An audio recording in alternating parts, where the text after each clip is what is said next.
नमस्कार, एक बार फिर आप सभी का स्वागत है आपके अपने यूट्यूब चैनल परम अखिल क्लासेस में। आज साउंड थोड़ी स्लो हो गई बिकॉज़ थोड़ा सा वायरल फीवर है इसलिए, बट फिर भी इतना तेज़ मैं बोलूँगा कि आपका काम आसानी से चल जाएगा। ये ध्येय प्रैक्टिस सेशन का आज सेकंड शिफ्ट पार्ट है। फर्स्ट पार्ट में हम लोग 60 प्रश्न तक कवर कर चुके थे और आगे से हम लोग क्वेश्चन नंबर 61 से स्टार्ट करेंगे। ठीक है, फिर से मैं एक बार रिपीट करना चाहूँगा, जो लोग नए हैं वो इससे पहले के पार्ट को हमारे ऑफिशियल यूट्यूब चैनल परम अखिल पे जा कर के देख सकते हैं और साथ ही इसकी PDF आज मैं अपने टेलीग्राम चैनल पे अपडेट कर दूँगा। @परम अखिल के क्लास के नाम से आप हमें टेलीग्राम पे विज़िट कर सकते हैं, फॉलो भी कर सकते हैं और ऑफिशियल यूट्यूब चैनल पे भी आप हमें फॉलो कर सकते हैं। जो नए हैं वो लाइक और सब्सक्राइब करते हुए आगे बढ़ें। जो लोग पहले से हैं वो प्लीज़ पूरा का पूरा वीडियो ध्यान से देखें और अपने क्वेश्चंस को अटैम्प्ट करें। हालांकि मैं तो इनके आंसर्स आपको बताता ही हूँ, बट कोशिश ये है कि आप इसके उत्तर खुद से करें, जिससे कि आप अपनी तैयारी को और बेहतर कर पाएँ और आप ये समझ पाएँ कि आपकी तैयारी किस हद तक आगे है और कहाँ तक अभी आपको लेकर के अपनी तैयारी को जाना है। क्लियर? सो चलिए आगे बढ़ते हैं और आज का पहला प्रश्न आपके सामने ये रहा। क्वेश्चन नंबर 61 है, बट आपके लिए आज का पहला प्रश्न है। ठीक है, पहला प्रश्न क्या कह रहा है? मेरे दोस्त, सल्तनत काल के निम्नलिखित प्रशासनिक विभागों में से कौन सा एक फिरोज शाह तुगलक से संबंधित नहीं था? संबंधित नहीं था कह रहा है। दीवाने बंदगान, दारुल शफा, दीवाने कोही और दीवाने इस्तेहाक। सो हमें पता है कि जो दीवाने कोही है ये क्या है? ये कृषि विभाग है और ये क्या है? कृषि विभाग है और इसकी स्थापना फिरोज शाह तुगलक ने नहीं, मोहम्मद बिन तुगलक ने किया था, जिसे हम MBT के नाम से जानते हैं। क्लियर है? बाकी अन्य जो प्रशासनिक इकाइयाँ हैं वो FST की यानी फिरोज शाह तुगलक से संबंधित हैं। आगे बढ़ते हैं। क्वेश्चन नंबर 52 मैं इसे एक बार कर दे रहा हूँ जैसे मैं डेली करता हूँ। क्वेश्चन नंबर 62 है, निम्नलिखित युग्मों में से कौन सा एक सुमेलित है? मत और संस्थापक आपको ये बताना है। विशिष्टाद्वैतवाद, रामानुजाचार्य, द्वैतावाद, माधवाचार्य, शुद्धाद्वैतवाद, वल्लभाचार्य। उपरोक्त में सभी सही है। सो मेरे दोस्त इसका राइट ऑप्शन है कि ये पूरे के पूरे ऑप्शंस सही हैं। अब हम लोग इधर से ही देख लेते हैं जिससे कि हमें स्क्रॉल ना करना पड़े। तो क्वेश्चन नंबर 66, निम्नलिखित कथनों पर आपको विचार करना है, निम्न पर विचार करना है। पावना विद्रोह, संथाल विद्रोह, ताना भगत आंदोलन और एका आंदोलन। उपरोक्त घटनाओं को आपको कालक्रम में लगाना है और इस टाइप के जो प्रश्न हैं ये हमेशा एग्ज़ाम में पूछा जाता है, चाहे वो PCS हो, UP PCS हो, RO ARO हो या अन्य अदर स्टेट PCS हो। इवन ये UPSC का भी अब एक फेवरेट क्वेश्चन बना हुआ है। UPSC भी किस प्रकार से पूछती है वो हम लोग जानने की कोशिश करेंगे। तो जो पावना विद्रोह हुआ है ये कब हुआ है? तो 1773 से लेकर के और 85 के आसपास है। 1700 जी नहीं, 1800। ठीक, 1873 से लेकर के और 1885 तक हुआ है। वहीं संथाल विद्रोह की मैं बात करूं तो संथाल विद्रोह 1855 से लेकर के और 1856 के बीच हुआ है। ताना भगत आंदोलन 1914 का है, वहीं पे एका आंदोलन 1922 का है। ठीक, अब UPSC क्या कर रहा है इस समय कि ये ऐसे दे देगा, फिर कहेगा निम्नलिखित में से कौन सा कथन सही है? केवल एक, केवल दो, या ये कहेगा एक और दो, या एक दो तीन, या उपयुक्त में से कोई तीन गलत है, कोई दो गलत है, कोई एक सही है। इस टाइप का पैटर्न पूछने का चल रहा है। सो इसका जो राइट ऑप्शन हो जाएगा वो कौन सा हो जाएगा? D is the right option. Next question पे बढ़ रहे हैं। नेक्स्ट क्वेश्चन हमारा क्या कह रहा है? तो नेक्स्ट क्वेश्चन कह रहा है question number 67। Okay, question number 67, निम्नलिखित कथनों पर विचार करें। मोरीबंद डेल्टा बंगाल डेल्टा का उपविभाग है। टेलीग्राफिया पठार उत्तर अटलांटिक कटक का हिस्सा है। मानव गतिविधियों से परिवर्तित पर्यावरण एंथ्रोपोजोनिक पर्यावरण कहलाता है। क्लियर? तो क्वेश्चन नंबर अगर हम 66 पे ध्यान दें तो मेरे दोस्त क्वेश्चन नंबर में क्या कह रहा है? हमें किसकी पहचान करनी है? सत्य असत्य की करनी है। उपरोक्त में से एक दो सत्य है, दो और तीन सत्य है, एक तीन सत्य है या तीनों सत्य है। तो ये तीनों क्वेश्चन सही है। क्वेश्चन नंबर 63 अब हम देख लेते हैं। क्वेश्चन नंबर 63 कह रहा है कि निम्नलिखित कथनों पर विचार करें। मार्कंडेश्वर मंदिर को विदर्भ का खजुराहो भी कहा जाता है। यह मंदिर गुजरात के द्वारका जिले में स्थित है। आपको सत्य कथन का चयन करना है। किसका चयन करना है? सत्य कथन का चयन करना है। तो सत्य कथन इनमें से कौन कौन होंगे ये आप कमेंट करिए। कमेंट का मतलब है अपने मन में आप सोचिए। केवल 2 सही है, केवल 1 सही है, ना तो 1 ना तो 2, या 1 और 2 दोनों सही है। सो मेरे दोस्त, अगर मैं बात करूं तो मार्कंडेश्वर मंदिर को विदर्भ का खजुराहो भी कहा जाता है और यह मंदिर महाराष्ट्र के गढ़चिरौली जिले में वैनगंगा नदी के तट पर स्थित है। क्लियर? ना कि यह गुजरात में स्थित है। तो इसका राइट ऑप्शन हो जाएगा केवल 1 सही है और इसका राइट ऑप्शन 2 गलत वाला है और पहला स्टेटमेंट इसका सही है। So B is the right option. आगे बढ़ते हैं, क्वेश्चन नंबर 64 देखते हैं। मध्य भारत में स्थित निम्नलिखित पहाड़ियों में से कौन सी एक सबसे पूर्व में स्थित है? महादेव की पहाड़ी, मैकाल की पहाड़ी, सतपुड़ा या छोटा नागपुर की पहाड़ी। क्वेश्चन नंबर 64 और 64 को आपको जवाब देना है। अगर मैं मध्य भारत में थोड़ा सा स्थित बात करूं कि इनके जो प्रश्न हैं उन प्रश्नों का पश्चिम से पूर्व की ओर सही क्रम है, क्या मैं ये बात करूं सबसे पूर्व में ये जानना चाहता है कौन सा है? तो सबसे पूर्व का मतलब है कि हमें चलना है वेस्ट टू ईस्ट की तरफ। और जब हम वेस्ट टू ईस्ट की तरफ चलते हैं तो हम देखते हैं कि सबसे पहला हमारा आता है सतपुड़ा। ठीक, सबसे पहले सतपुड़ा आता है। सतपुड़ा के जस्ट बाद में हमारा आता है महादेव। महादेव के बाद में क्या आता है? मैकाल आता है। और मैकाल के जस्ट बाद में क्या आता है? मैकाल के जस्ट बाद में आता है छोटा नागपुर का पठार। ठीक, तो पूर्व में सबसे कौन सा स्थित होगा? डी, छोटा नागपुर का पठार स्थित होगा। ठीक है, आगे बढ़ते हैं। क्वेश्चन नंबर 65, कौन सा एक सुमेलित नहीं है? तलचिर महानदी घाटी, कर्णपुरा दामोदर घाटी, सिंगरेनी गोदावरी घाटी और सिंगरौली नर्मदा घाटी। सो मेरे दोस्त, सिंगरौली जो है ये मध्य प्रदेश में सोन नदी के तट पर है, ना कि कहाँ पर है? नर्मदा घाटी नदी के तट पर है। ये कहाँ पर है? सोन नदी के तट पर है।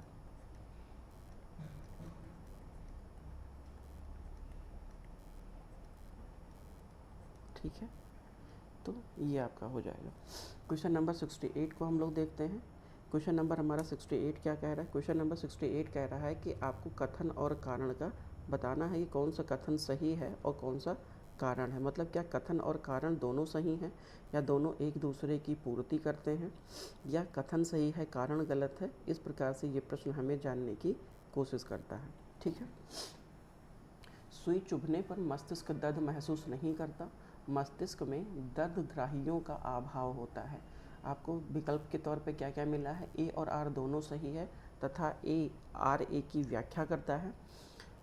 ए और दोनों सही है, ए आर ए की व्याख्या नहीं करता। ए सही, आर गलत, या ए गलत है, आर सही।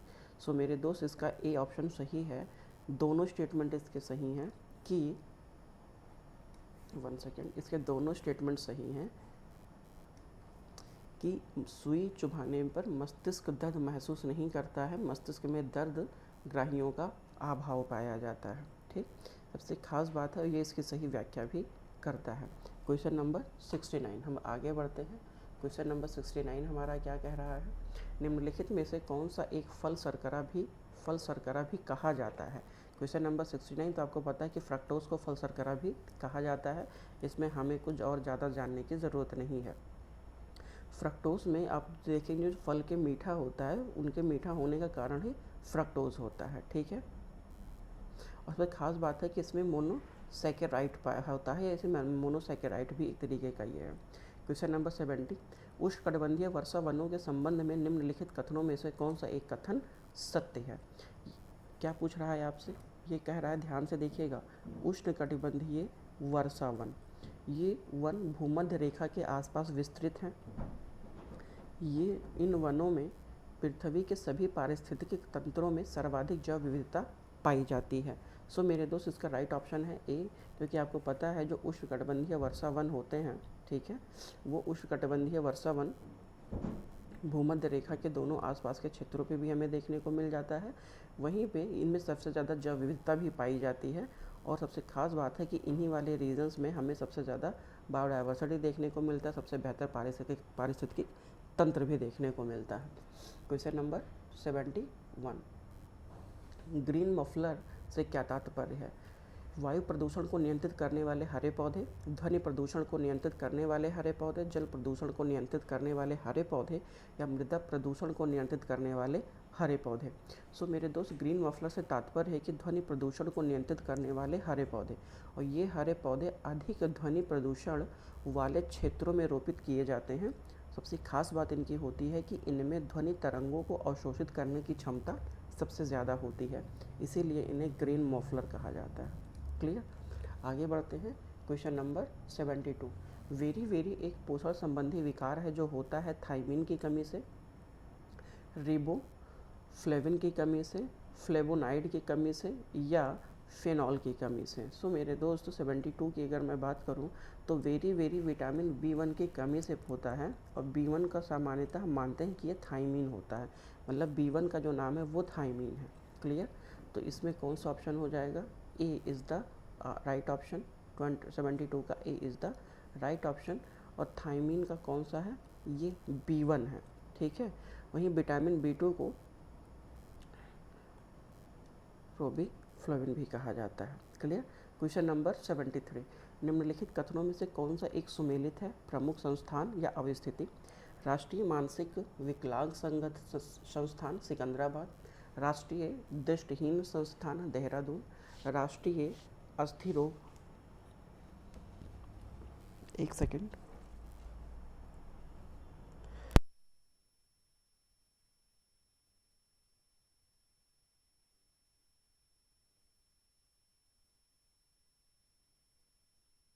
क्षमा चाहूँगा, थोड़ा गला खराब है इसलिए पानी पीने लगा। क्वेश्चन नंबर 70 कौन सा है भाई? 73 है। ठीक, आपको सुमेलित करना है। हमें इतना पता है कि राष्ट्रीय मानसिक विकलांग संस्थान कहाँ पर है? ये सिकंदराबाद में। राष्ट्रीय दृष्टिहीन संस्थान ये देहरादून में है, और राष्ट्रीय अस्थि रोग विकलांग संस्थान कहाँ पे है? ये कलकत्ता में है। इसके तीनों ऑप्शन सही हैं, तो 73 का D is the right option.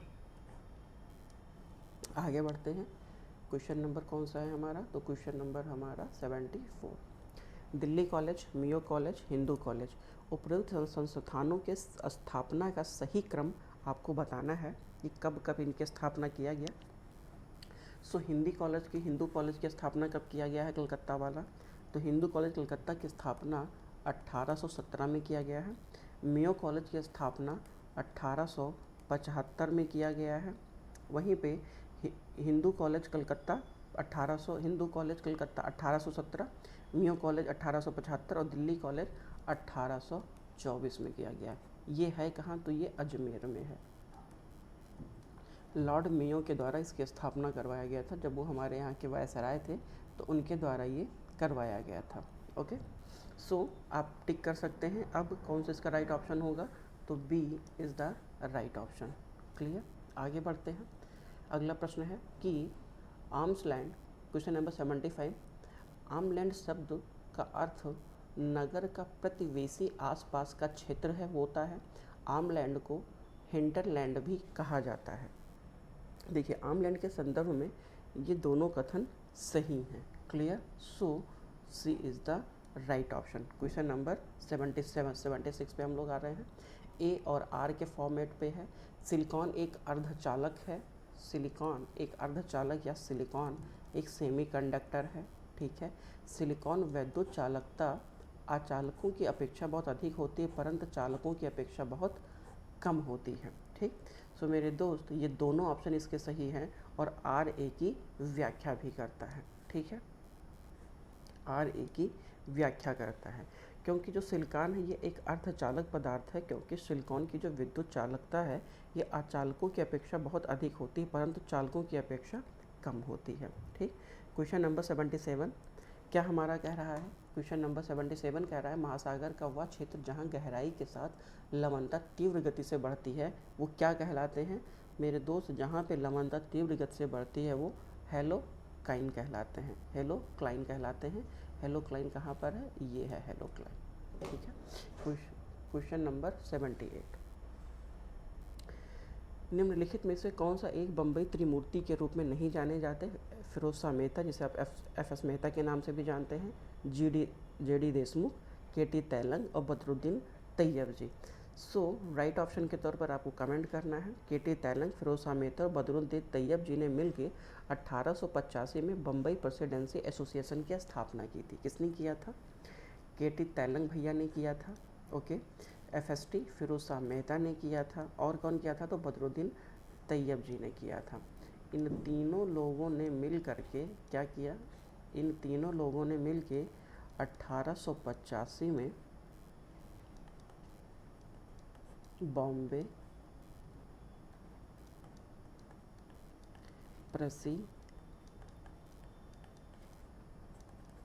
Presidency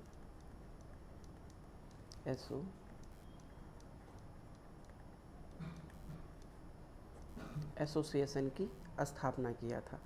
वहीं पे इन्हें बम्बई त्रिमूर्ति के नाम से जाना जाता है। तो कौन इसमें से नहीं है? तो जी डी देशमुख। ठीक है, आगे बढ़ते हैं। क्वेश्चन नंबर 79, सुमेलित आपको करना है कि निम्नलिखित में से कौन सा चारागाह या हिल स्टेशन अवस्थित नहीं है? बन्नी चारागाह गुजरात में, बुग्याल या से आप प्यार के नाम से भी जानते हैं उत्तराखंड में, खजियार सिक्किम में और पहलगाम जम्मू कश्मीर में। ये आपको बताना है कि निम्नलिखित में से कौन सा सुमेलित नहीं है। क्लियर? बस आपको इतना ही बताना है, सुमेलित है या सुमेलित नहीं है, कौन सा। सो आप क्या बोल रहे हैं? Sir C is the right option. जो खजियार है ये कहाँ है? ये सिक्किम में नहीं है, ये कहाँ है? हिमाचल प्रदेश में स्थित है। क्लियर? आगे बढ़ते हैं। अगला क्वेश्चन है हमारा 80 क्या कह रहा है कि निम्नलिखित कथनों में से ए और आर कहा गया है। ये हमें देखना है कि क्या स्टेटमेंट सही है, क्या गलत है, उसकी व्याख्या करता है या नहीं करता है। सोडियम धातु को कैरोसिन की तेल में सुरक्षित रखा जाता है, तो हमें पता है भैया रखा जाता है। सोडियम वायु में बहुत क्रियाशील है, तो भैया बिल्कुल क्रियाशील है, और दोनों स्टेटमेंट सही हैं। और आर ए की व्याख्या भी करता है। क्लियर?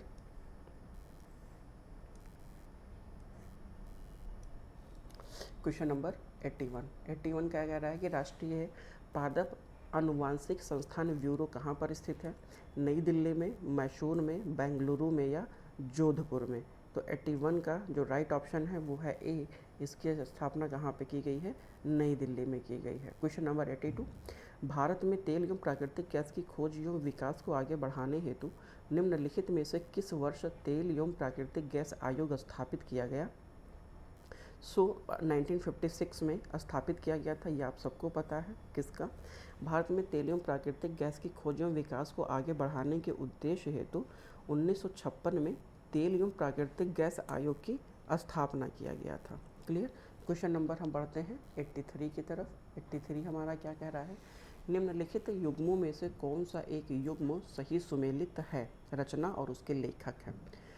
तबकाते अकबरी निजामुद्दीन, तारीख़ यामिनी अल उत्वी, तारीख़ फ़िरोज़ शाही ज़ियाउद्दीन वर्नी ने लिखा है। आपको बताना है निम्नलिखित में से कौन सा कथन सुमेलित है या सभी सुमेलित हैं। सो मेरे दोस्त, इसमें कौन सा ऑप्शन है? D is the right option.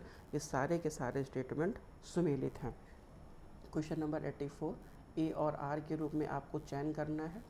धन विधेयक केवल लोकसभा में ही प्रस्तावित किया जा सकता है। क्या कह रहा है कि धन विधेयक केवल लोकसभा में ही प्रस्तुत किया जा सकता है। संविधान की अनुच्छेद 109 ए में यह निर्धारित करता है कि धन विधेयक राज्यसभा में पूरा स्थापित नहीं किया जा सकता। क्वेश्चन नंबर 84 आपको बताना है। सो मेरे दोस्त, it is the right option, और ए आर की व्याख्या भी करता है। धन विधेयक का उल्लेख आर्टिकल 110 में किया गया है। 110 में धन विधेयक का उल्लेख किया गया है। वहीं पे मैं थोड़ा सा अगर आपको धन विधेयक के बारे में बताऊं तो धन विधेयक लोकसभा में ही प्रस्तुत किया जा सकता है। धन विधेयक कोई भी विधेयक धन विधेयक है या नहीं, इसका अंतिम निर्णय लोकसभा का अध्यक्ष करता है। आर्टिकल 110 में इसका मेंशन किया गया है। लोकसभा के द्वारा यह पारित ही करवाया जाता है। राज्यसभा धन विधेयक के मामले में बहुत सीमित शक्तियाँ रखता है।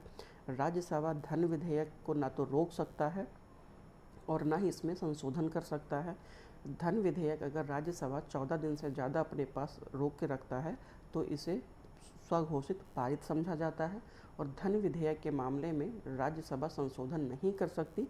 संशोधन हेतु लोकसभा को सुझाव प्रस्तुत कर सकती है और लोकसभा के लिए ये बाध्य नहीं है कि वह राज्यसभा के द्वारा दिए गए सुझावों को स्वीकार करे। चाहे तो करे, चाहे तो ना करे, बाध्य नहीं है, स्वैच्छिक तौर पर किया गया है। सो इसका राइट ऑप्शन क्या हो जाएगा? ए is the right option. Clear? आगे बढ़ते हैं। Question number 85। मैरियाना या चैलेंजर सर्वाधिक गहरी महासागरीय गर्त है या प्रशांत महासागर में स्थित है? Question number 85।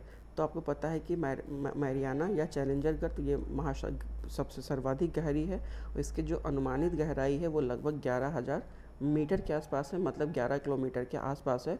और यह कहाँ पर स्थित है? यह प्रशांत महासागर में स्थित है। इसके दोनों स्टेटमेंट सही हैं। कितना इसकी गहराई कितनी है? तो एन अप्रॉक्स 11,033 मीटर है। ओके, आगे बढ़ते हैं। Question number 86। शाहजहां द्वारा ईरानी फारसी पद्य शैली में किस कवि को राजकवि नियुक्त किया गया था? मुनीर को, कुदसी को, काशी या कलीम को? तो शाहजहां द्वारा ईरानी और फारसी पद्य शैली के कवि कलीम को राजकवि नियुक्त किया गया था। और शाहजहां के शासनकाल को स्थापत्य कला का स्वर्णकाल भी माना जाता है। सो किसे किया गया है? डी कलीम को किया गया है। बट मैं एक चीज़ लिख दूं कि शाहजहां का काल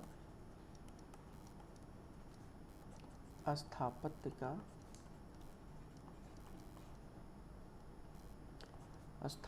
का स्वर्णकाल कहलाता है।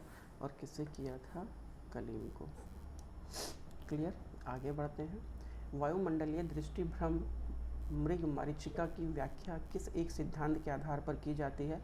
प्रकाश का व्यतिकरण, प्रकाश का विवर्तन, प्रकाश का ध्रुवण या प्रकाश का पूर्ण आंतरिक परिवर्तन? तो ये बहुत इतू सा प्रश्न है, हर बार पीसीएस अपने एग्जाम में से पूछता आया है। ठीक, तो वायुमंडलीय दृष्टिभ्रम मरीचिका की व्याख्या प्रकाश के पूर्ण आंतरिक परिवर्तन के सिद्धांत पर किया जाता है। क्लियर? साथ ही में यह दो प्रदर्शक भिन्न भिन्न अपवर्तनांक वाले माध्यमों के संपर्क तल पर जब प्रकाश सघन माध्यम से विरल माध्यम में प्रवेश करता है तो यह प्रकाश के पूर्ण आंतरिक परिवर्तन की संभावनाओं को उत्पन्न करता है। क्लियर है? Question number 78। निम्नलिखित कथनों पर आपको विचार करना है। प्रकाश के रंग का निर्धारण उसकी तरंग दैर्घ्य से निर्धारित होता है। ठीक है। प्रासरव ध्वनि की आवृत्ति 2000 हर्ट्ज से अधिक होती है। ऊर्ध्वपतन की प्रक्रिया द्वारा मिट्टी के घड़े में जल ठंडा रहता है। क्वेश्चन नंबर 88 आपको ये बताना है कि कौन सी प्रक्रिया इसमें से सही होगी। सो मेरे दोस्त, A is the right option है, B is the right option है, लेकिन ये ऊर्ध्वपतन नहीं होता है, ऊर्ध्वपतन के कारण नहीं होता। ये किसके कारण से होता है? ये वाष्पीकरण के कारण से होता है। ये वाष्पीकरण के कारण होता है। सो तीसरा स्टेटमेंट सही है और एक और दो स्टेटमेंट इसका सही है। आगे बढ़ते हैं। Question number 89। जनसंख्या की पिरामिड में कौन सा समूह कार्यशील जनसंख्या के रूप में वर्गीकृत किया गया है? 15 से 45 वर्ष की आयु, 20 से 45 वर्ष की आयु, 20 से 60 वर्ष की आयु, 15 से 64 वर्ष की आयु। सो आपको पता है कि 15 से 64 वर्ष की आयु को कार्यशील जनसंख्या के तौर पर वर्गीकृत किया गया है। क्वेश्चन नंबर 90 हमारा क्या कह रहा है कि लाइकेन के संबंध में निम्नलिखित कथनों पर विचार करना है। लाइकेन वायु प्रदूषण के जैव सूचक होते हैं, ये नगरों के समीप नहीं पाए जाते। मेरे दोस्त, जो लाइकेन हैं ये वायु प्रदूषण के सूचक तो होते ही हैं और सबसे खास बात है कि लाइकेन ये वायु प्रदूषण के प्रति बहुत ज़्यादा संवेदनशील होते हैं, इसीलिए नगरों के समीप नहीं पाए जाते हैं। तो ए और बी दोनों सही है, दोनों कथन इसके सही हैं। Question number 91। लोकसभा द्वारा पारित धन विधेयक को राज्यसभा अधिकतम रोका जा सकता है 3 माह तक, 14 माह तक, 21 दिन तक या 14 दिन तक। तो अभी मैंने थोड़ी देर पहले ही आपको बताया है कि लोकसभा द्वारा पारित किसी भी धन विधेयक को राज्यसभा से 14 दिनों तक रोक के रख सकता है, अन्यथा इससे ज़्यादा नहीं। जैवमंडलीय पारिस्थितिकी तंत्र में ऊर्जा का प्रवाह एक दिशीय होता है और ऊर्जा का प्रवाह अजैविक प्रणाली से जैविक प्रणाली की दिशा में होता है। Question number 92। ठीक, तो 92 में इसके जो दोनों स्टेटमेंट हैं वो दोनों के दोनों स्टेटमेंट सही हैं कि जैवमंडलीय पारिस्थितिकी तंत्र में ऊर्जा का प्रवाह एक दिशा में होता है और ये 10% के रूल को फॉलो करता है। क्वेश्चन नंबर 93, निम्नलिखित कथनों पर विचार करें। शेख निज़ामुद्दीन औलिया चिश्ती संप्रदाय के प्रमुख सूफी संत थे। इनका जन्म बदायूं में हुआ था। इन्हें महबूब ए इलाही भी कहा जाता है। क्वेश्चन नंबर 93, कथन 1 या कथन 2। मेरे दोस्त, इसमें से कौन से कथन सही हैं? तो इसके तीनों स्टेटमेंट सही हैं। शेख निज़ामुद्दीन औलिया चिश्ती संप्रदाय के प्रमुख संत रहे। इनका जन्म बदायूं में हुआ है और इन्हें महबूब ए इलाही के नाम से भी जाना जाता है। क्वेश्चन नंबर 94, निम्नलिखित जनजातियों में से कौन सी एक अंडमान निकोबार द्वीप की मूल निवासी नहीं है? हालचू, सैम्पेन, रेंगमा, ओंजे। अगर मैं बात करूँ 94 की, तो रेंगमा जनजाति अंडमान निकोबार द्वीप समूह की मूल निवासी नहीं है, ये एक नागा जनजाति है। ठीक, तो इसका राइट ऑप्शन क्या हो जाएगा? सी इज़ द राइट ऑप्शन। और ये कहाँ की है? तो ये एक नागा जनजाति है। ठीक है, यह एक नागा जनजाति है। ठीक है, जो कि नागालैंड और असम वाले रीजन्स में पाई जाती है।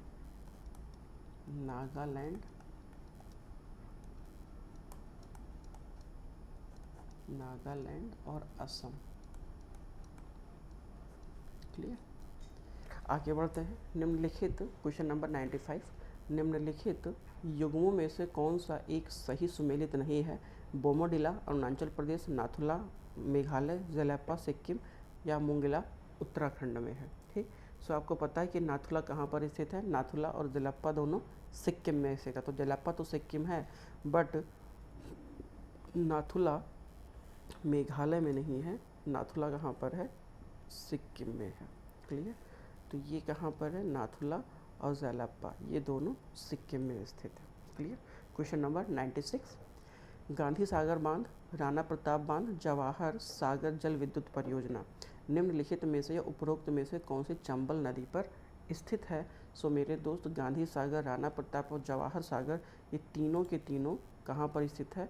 चंबल नदी पर स्थित है। क्लियर? आगे बढ़ते हैं। क्वेश्चन नंबर 97 कह रहा है कि निम्नलिखित में से किस धातु का प्रयोग धब्बा रहित स्टील बनाने के हेतु लोहे के साथ मिलाया जाता है? ऑप्शन है एल्युमिनियम, क्रोमियम, टिन या ग्रेफाइट। सो आपको पता है कि क्रोमियम को किसके साथ मिलाया जाता है? लोहे के साथ मिला करके स्टेनलेस स्टील बनाया जाता है। क्लियर? आगे बढ़ते हैं। क्वेश्चन नंबर 98 क्या कह रहा है? प्रमुख संस्थान एवं उनकी स्थिति कहाँ कहाँ पर है? ठीक, केंद्रीय शुष्क भूमि कृषि अनुसंधान संस्थान, कृषि राष्ट्रीय कृषि विपणन संस्थान, central food technology research institute, सस्य वानिकी एवं राष्ट्रीय शोध केंद्र कहाँ पर है? तो हमें जी दोस्तों, अगर हम थोड़ा सा गौर करें तो केंद्रीय शुष्क भूमि कृषि अनुसंधान संस्थान ये कहाँ पर है? ये हैदराबाद में है। सो ए का दूसरा हो जाएगा, 1 सेकेंड, इसका हो जाएगा दूसरा, यानी ए का क्या हो जाएगा? ए का हो जाएगा दूसरा। तो ए का दूसरा, ए का दूसरा, ए दोनों है। अब इसका मतलब है कि हमारा सी नहीं होगा, डी नहीं होगा, यानी बी का पहला। तो ये तो ऑटोमेटिक बी का पहला हो गया। अब हमें देखना है कि central food technology research centre कहाँ पर है? तो ये मैसूर में है। और सस्य वानिकी का राष्ट्रीय शोध केंद्र कहाँ पर है? ये झांसी पर है। तो 2, 1, 4 और 3, तो ए is the right option. Okay, आगे बढ़ते हैं। ये थोड़ा सा अब यहाँ से मैथ के सवाल हैं। मैथ के सवाल मैं आपको नहीं लगा करवा रहा हूँ क्योंकि मैथ में बहुत ज़्यादा टाइम लगेगा। मैं क्वेश्चंस आपको दिखा दे रहा हूँ, इन क्वेश्चंस को आप सॉल्व करिएगा और सॉल्व करके कमेंट में इसके आप आंसर करिएगा। मैं आपको इसका रिस्पॉन्ड देन करूँगा। ठीक, मैं क्वेश्चंस को पढ़ दे रहा हूँ या पढ़ क्या दे रहा हूँ, मैं थोड़ा सा स्क्रीन को होल्ड कर दे रहा हूँ। आप इजीली इन प्रश्न को देखिए, पढ़िए और इन्हें करने की कोशिश करिएगा। ऊपर के क्वेश्चंस को भी मैं आपको दिखा दे रहा हूँ। यदि ए बी की बहन है, सी बी की माँ है, डी सी का पिता है, ई डी की माँ है, तो ए का डी के साथ क्या संबंध होगा? ये आप करिएगा और इसका आप जवाब कहाँ पे देंगे?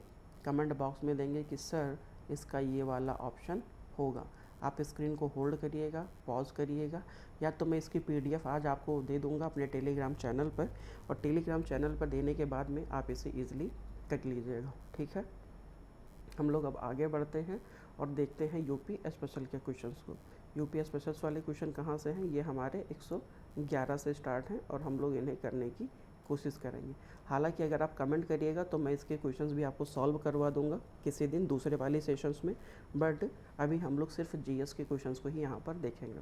उत्तर प्रदेश के निम्नलिखित जिलों में से कौन सा एक नगरीय जनसंख्या के दृष्टि से न्यूनतम है? श्रावस्ती, कौशाम्बी, संत कबीर नगर या महाराजगंज? तो श्रावस्ती नगरीय जनसंख्या की दृष्टि से निचले पायदान पर हमें देखने को मिलती है, जबकि अधिकतम नगरीय जनसंख्या वाला ज़िला कौन सा है? वो गाज़ियाबाद है, ठीक। सबसे ज़्यादा कौन सा है? गाज़ियाबाद।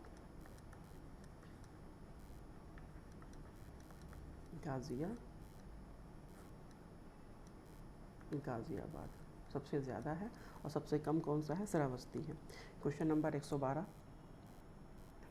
क्या कह रहा है? निम्नलिखित में से किस एक की स्थापना सबसे बाद में हुई है? भारतीय औद्योगिक वित्त निगम, भारतीय औद्योगिक ऋण एवं निवेश निगम, राष्ट्रीय कृषि एवं ग्रामीण विकास बैंक, भारतीय औद्योगिक विकास बैंक। आपको बस बताना है।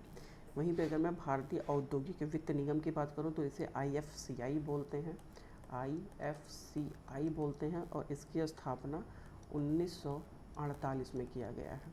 वहीं पर भारतीय औद्योगिक ऋण एवं निवेश निगम की मैं बात करूं तो इसको ICICI बैंक के नाम से हम जानते हैं, और इसकी स्थापना कब हुई थी? तो 1955 में हुई है, ठीक है। वहीं पर अगर मैं बात करूं भारतीय औद्योगिक विकास बैंक, जिसे हम IDBI के नाम से जानते हैं, तो इसकी स्थापना 1964 में हुई है। वहीं पे अगर मैं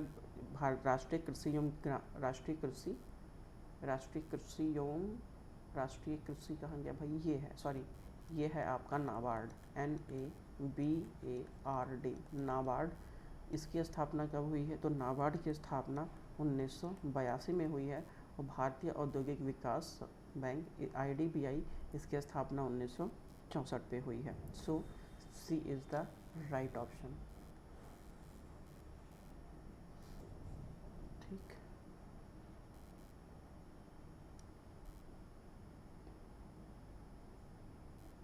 भारतीय राष्ट्रीय बैंक यानी नाबार्ड की स्थापना सबसे बाद में की गई है। एगमार्क गुणवत्ता प्रमाणन चिन्ह निम्नलिखित में से किस एक संस्थान के द्वारा जारी किया जाता है? ये विपणन एवं निरीक्षण निदेशालय के द्वारा जारी किया जाता है। C is the right option. ये आप सबको पता है, इसलिए मैंने यहाँ पे नहीं इसको डेप्थ में देखा है। राधा स्वामी पंथ से संबंधित दयाल बाग कहाँ पर स्थित है? मथुरा में स्थित है, आगरा में, या मेरठ में, या बिजनौर? तो राधा स्वामी पंथ से संबंधित दयाल बाग ये कहाँ है? आगरा में स्थित है, clear. Question number 115 Uttar Pradesh के किसी नगर के मेयर के संबंध में कौन सा एक कथन सही है? वह नगर का प्रथम नागरिक होता है, वह नगर निगम के पदेन सदस्य होता है, कार्यकारिणी समिति के पदेन सभापति होता है, उपयुक्त सभी।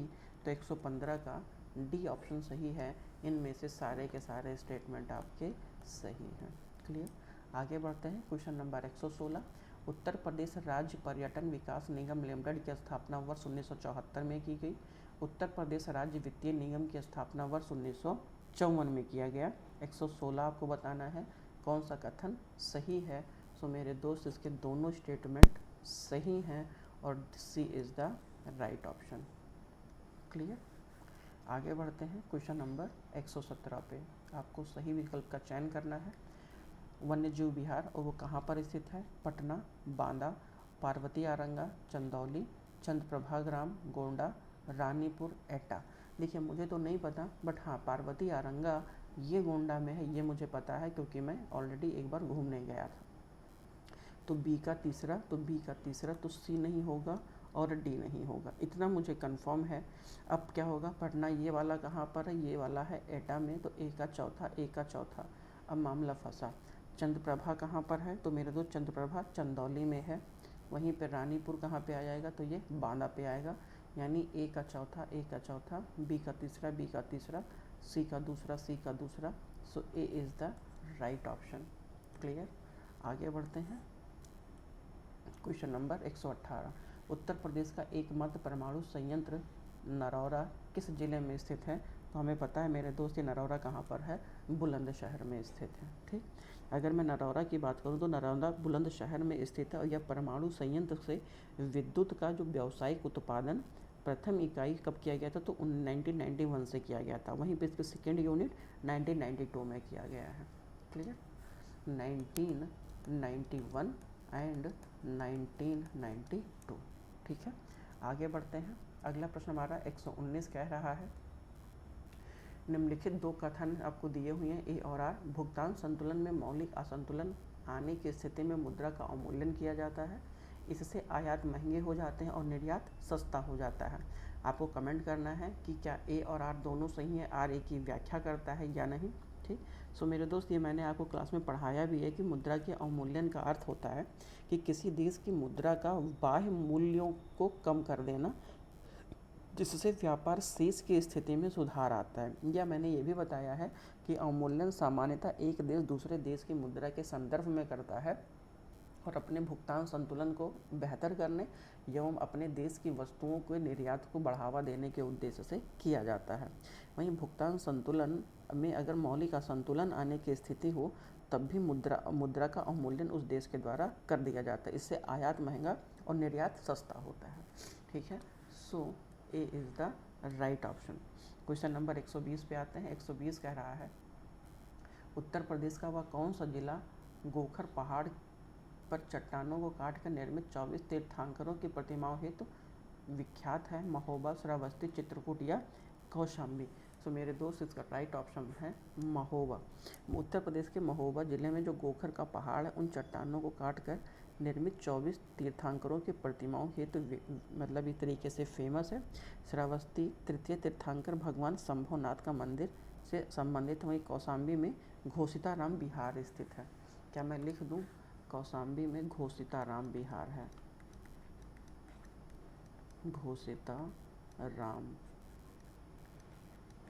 घोषिताराम विहार स्थित है। क्लियर? आगे बढ़ते हैं।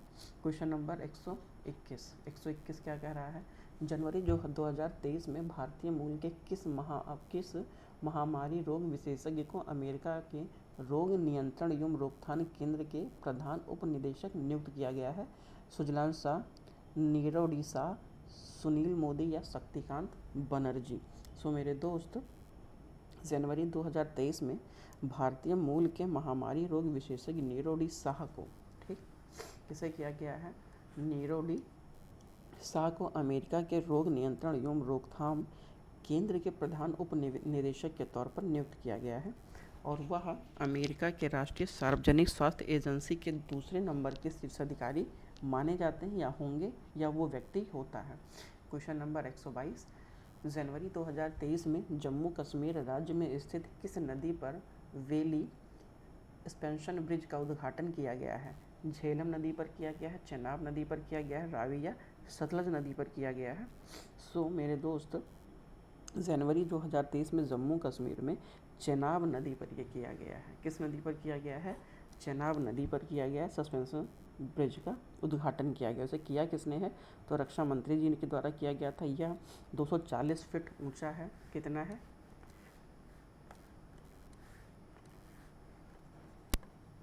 240 फीट ऊंचा है। इसे किसके द्वारा बनाया गया है? तो ब्रो के द्वारा बनाया गया है। ब्रो का मतलब है सड़क सीमा सड़क संगठन। ठीक। Question number 123।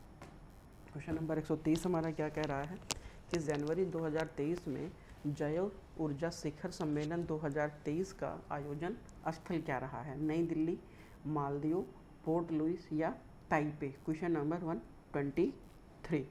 तो जनवरी 2023 में जैव ऊर्जा शिखर सम्मेलन का आयोजन दिल्ली में किया गया है। और दिल्ली कहाँ पर है? तो ये हमारे भारत की राजधानी नई दिल्ली में किया गया है। क्लियर? वहीं पे इस सम्मेलन का 11वें संस्करण का आयोजन किया गया। इसका ऊर्जा का जो विषय रहा है, ऊर्जा प्रेषण एक सतत भविष्य रहा है। मैं लिख दे रहा हूँ, ऊर्जा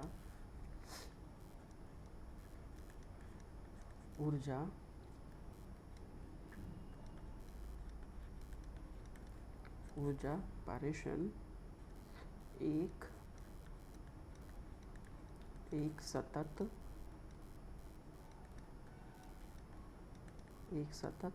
भविष्य।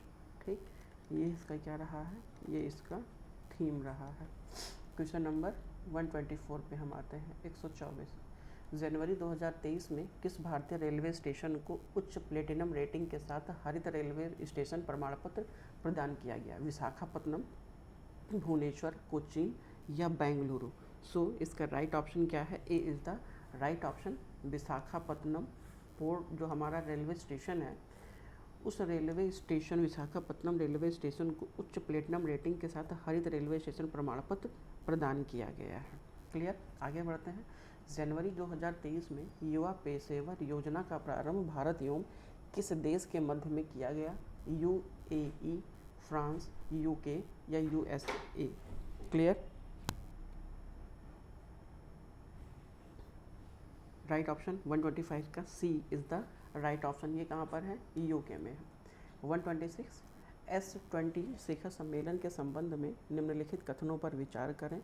जनवरी 2023 में इस शिखर सम्मेलन की प्रथम बैठक का आयोजन पौंडुचेरी में किया गया।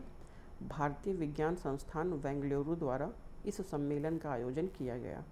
केवल एक, केवल दो, एक और दो दोनों, ना तो एक ना तो दो।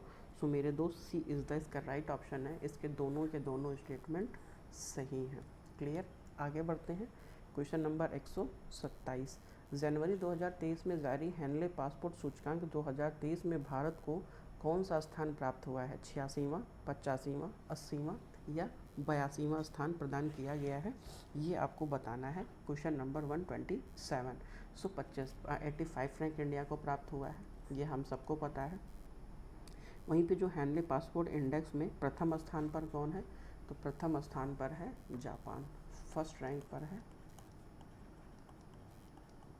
जापान। क्लियर, आगे बढ़ते हैं। जनवरी 2023 में क्रिस हैपकिंस ने किस देश के 41 प्राइम मिनिस्टर के रूप में शपथ ग्रहण किया है? न्यूजीलैंड, फ्रांस, स्पेन या पुर्तगाल? सो जनवरी 2023 में क्रिस हॉपकिंस ने न्यूजीलैंड के प्रधानमंत्री के तौर पर पद ग्रहण किया है। क्लियर, जनवरी 2023 की केंद्र सरकार द्वारा प्रारंभ की गई एकीकृत खाद्य सुरक्षा योजना का क्या नाम रखा गया है? अंत्योदय कल्याण अन्न योजना, सर्वोदय कल्याण अन्न योजना, प्राथमिक घरेलू अन्न योजना, प्रधानमंत्री Garib Kalyan Yojana? So D is the right option है। जनवरी 2023 में एकीकृत खाद्य सुरक्षा योजना को प्रधानमंत्री गरीब कल्याण योजना के नाम से रखा गया है। इस योजना का प्रारंभ 1 जनवरी 2023 से किया गया था। Clear, so D is the right option.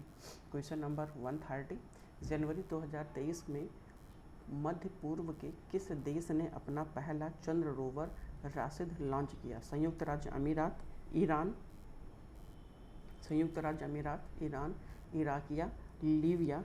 तो ये उस टाइम भी बहुत चर्चे में रहा। इस किसने किया था? संयुक्त राज्य अमीरात ने अपना एक पहला चंद्र रोवर राशिद को लॉन्च किया है। जनवरी 2023 में प्रधानमंत्री नरेंद्र मोदी द्वारा 108वें भारतीय विज्ञान कांग्रेस का उद्घाटन कहाँ पर किया गया? नागपुर, बेंगलुरु, अहमदाबाद या जोधपुर? 131 का कौन सा ऑप्शन हो जाएगा? 131 का ए, नागपुर महाराष्ट्र में प्रधानमंत्री जी के द्वारा 108वें भारतीय विज्ञान कांग्रेस का उद्घाटन किया गया।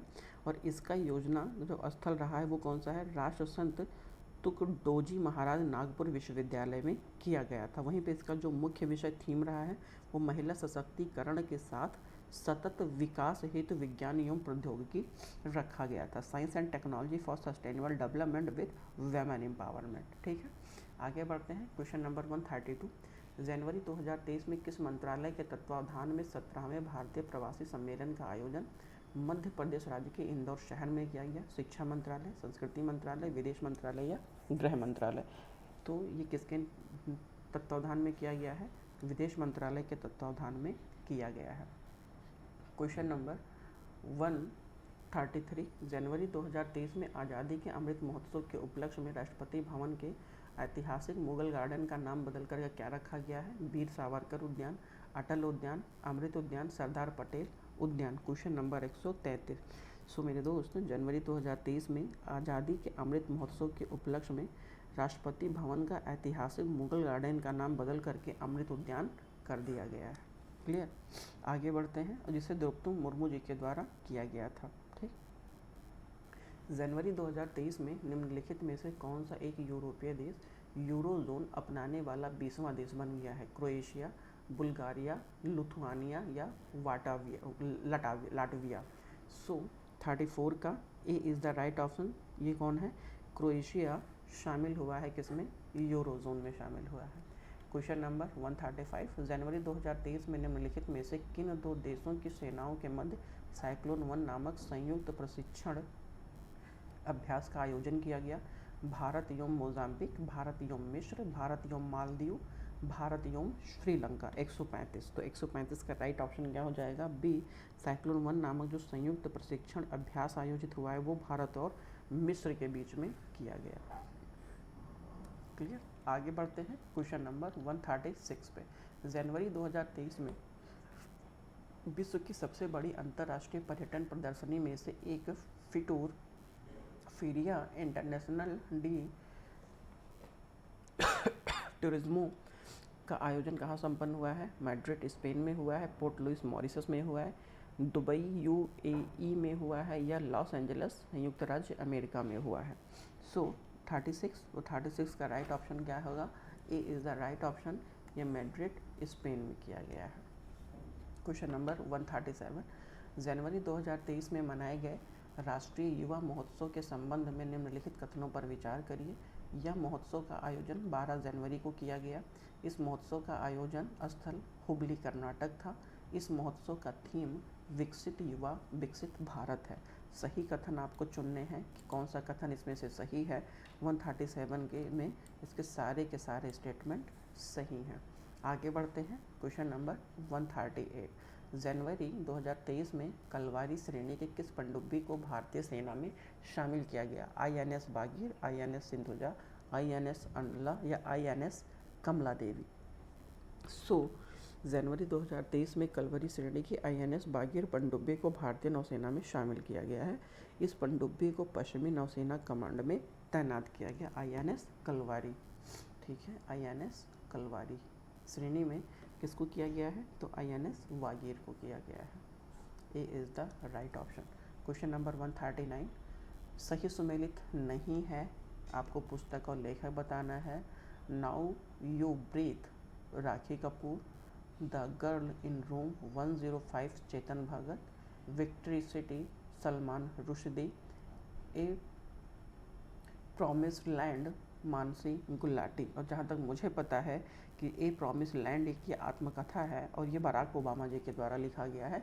सो डी आपका सुमेलित नहीं है। इसके लेखक कौन है? बराक ओबामा का ये आत्मकथा है, Barack Obama. Okay. Question number 140, जनवरी 2023 में देश का सबसे बड़ा हॉकी स्टेडियम का उद्घाटन कहाँ पर किया गया है? तो ये बहुत चर्चे में भी उस समय रहा है कि इसे बिरसा मुंडा के नाम से जाना जाता है, या जनवरी 2023 में देश के सबसे बड़े हॉकी स्टेडियम का उद्घाटन राउरकेला उड़ीसा में किया गया है। क्लियर। कहाँ पे किया गया है? राउरकेला उड़ीसा में किया गया है, जिसे बिरसा मुंडा के अंतर्राष्ट्रीय हॉकी स्टेडियम के नाम से भी जाना जाता है। सो मेरे दोस्त, हम लोगों ने यहाँ पर अपने पूरे 140 क्वेश्चंस को कवर किए हैं। 60 क्वेश्चंस हमने कल देखे थे और ओवरऑल जो नेक्स्ट क्वेश्चन है वो आज हम लोगों ने कवर किया है। ये UPPCS का है, RO जो ध्येय के द्वारा कंडक्ट करवाया गया वो मॉक टेस्ट है। अगर आपको ये अच्छा लगा है तो आप चाहें तो ध्येय के वेबसाइट पे जाकर आप विज़िट भी कर सकते हैं। और हम अपने नेक्स्ट सेशन में एक हमने PCS मंत्रा का मॉक टेस्ट किया है, एक हमने RO को लेकर के ही ध्येय का किया है। नेक्स्ट हो सकता है हम GS वर्ड का करेंगे या हम ध्येय का करेंगे।